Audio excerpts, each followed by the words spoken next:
Sampling ko kami dito sa lugar na to. Tabing highway lang ko yan.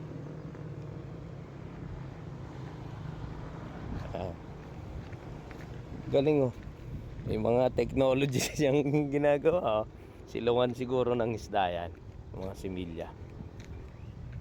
Galing. Pamamaraan na marunong sa isda, sabi nga. Pansilong ng mga fingerlings. Silungan. Ano, yan purpose po niya. Yan ang purpose niya.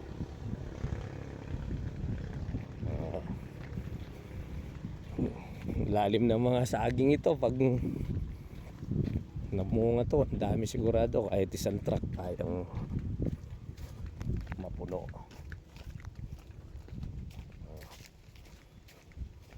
Sampling sabay harvest daw po ang gagawin namin dito. Tutuanan, first time na customer ko po to dito sa lugar na to. Tinawag lang po niya ako eh.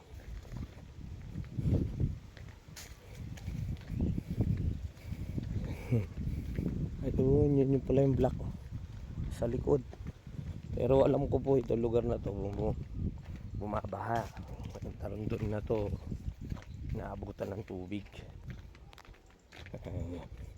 Ito palay isdaan nito eh.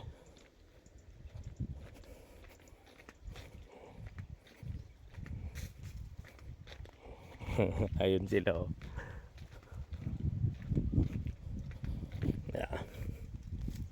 Puso na saging ito, nahulog lang.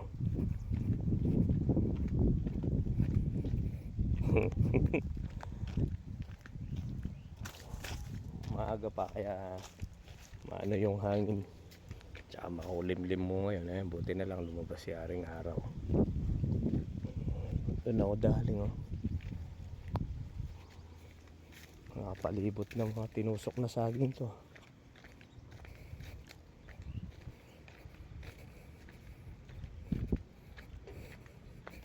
Galing. Ang laki na ng poste na to. Dalawa lang pala kayo. Ang laki ng poste na to. Paano nakarating dito to oh?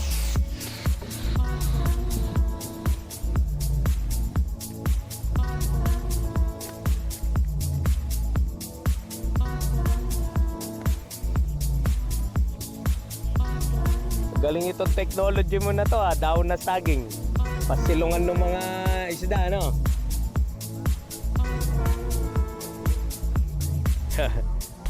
Ayan. Ganda outfit mo, boss ah. Parang nasa beach ka lang ah, swimming trunk. Tingnan natin sample.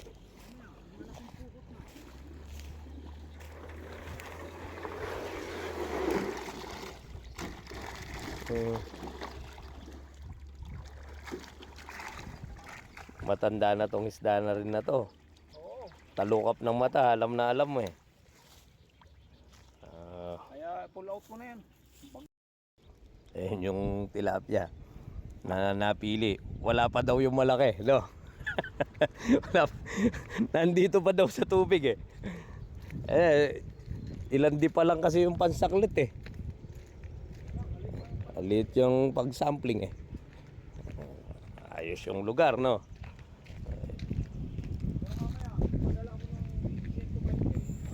Para yung paghila lang, 2 hila lang, alam na natin, no?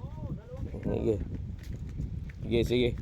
Malakas ang fighting spirit nitong si Kuya Nelson, ah. Kailangan malakas yung fighting, sabi nga. Go.